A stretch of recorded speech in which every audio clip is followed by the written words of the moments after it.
बरखत बूंद सुहावन। आनंद बरसत बूंद सुहावन।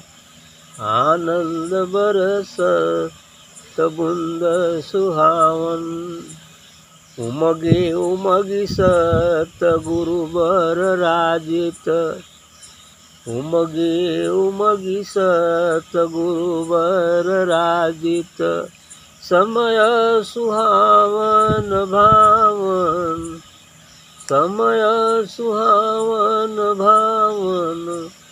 आनंद बरसत बूंद सुहावन।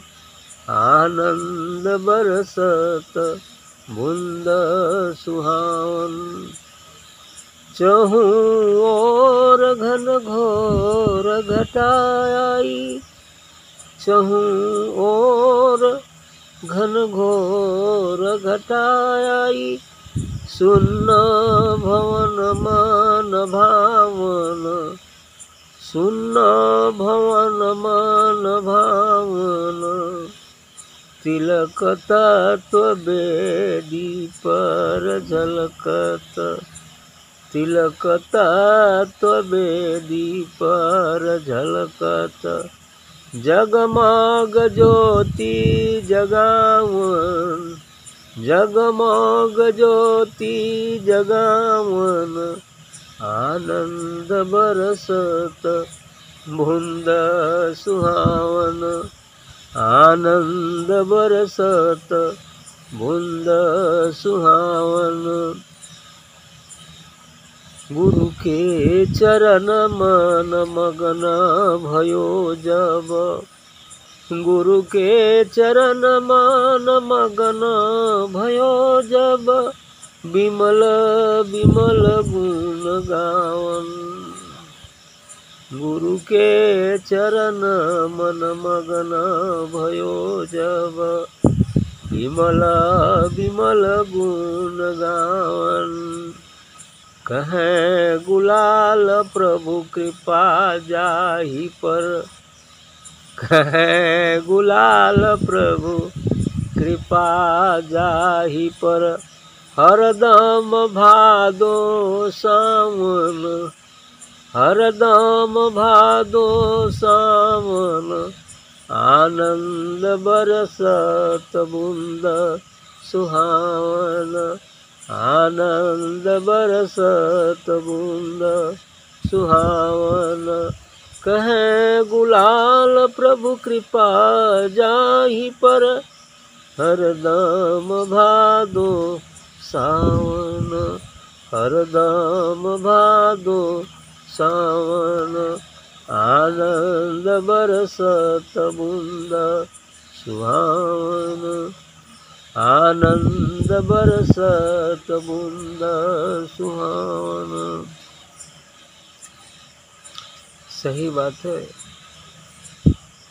जब हम अपने निज स्वरूप को प्राप्त हो जाते हैं तो आनंद की अनवरत वर्षा होते रहती है। वह आनंद की बूंदें, वह दिव्य ज्योति हमेशा झरते रहती।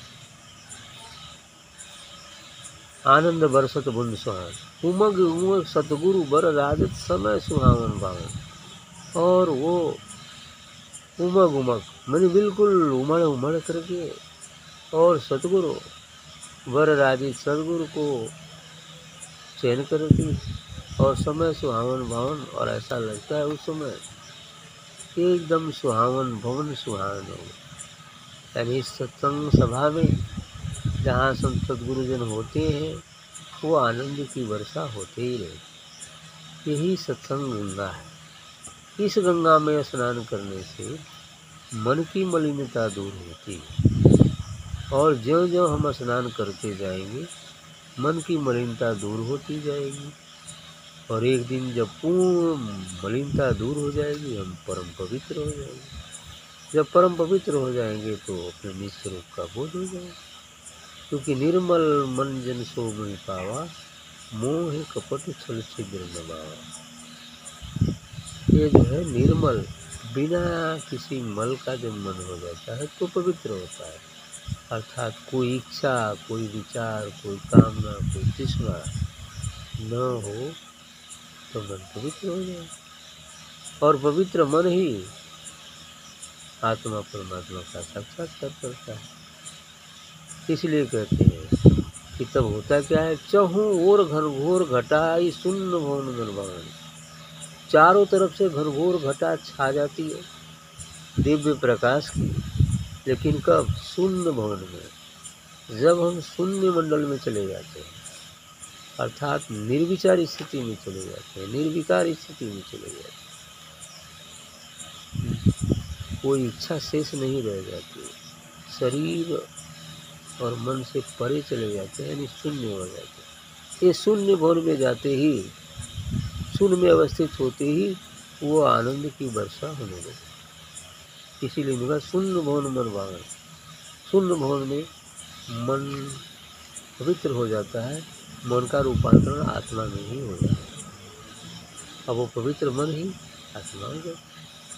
अब वो सहायक बन गया। अभी तक तो घुमा रहा था इधर उधर, अब वो सहायक बन गया। अब इधर रहा जाएगा यही बात। उमाज राम चरण रत विगत काम मद क्रोध निज प्रभु मैं देखे जगत का शंकर ही विरोध।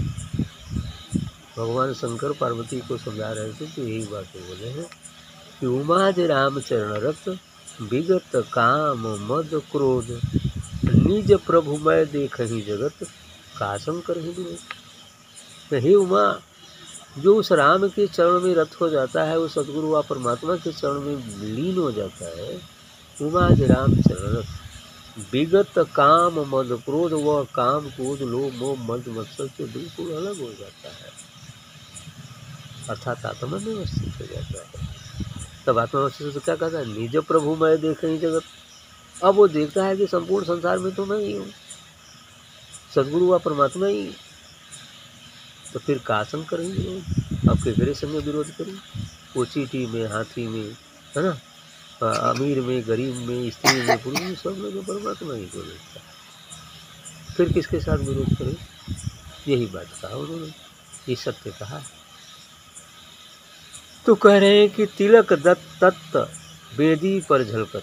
वो तिलक तत्व जो तत्व है, तत्व केवल एक ही है, वो जो नूरी तत्व है, जो प्रकाश है, अब वही इसकी वेदी पर झलकर जगमग ज्योति जगवान। वेदी पर वही शून्य, वेदी पर वो तत्व ही झलकता है और चारों ओर जगमग जगमग जगमग ज्योति जलते रहती है।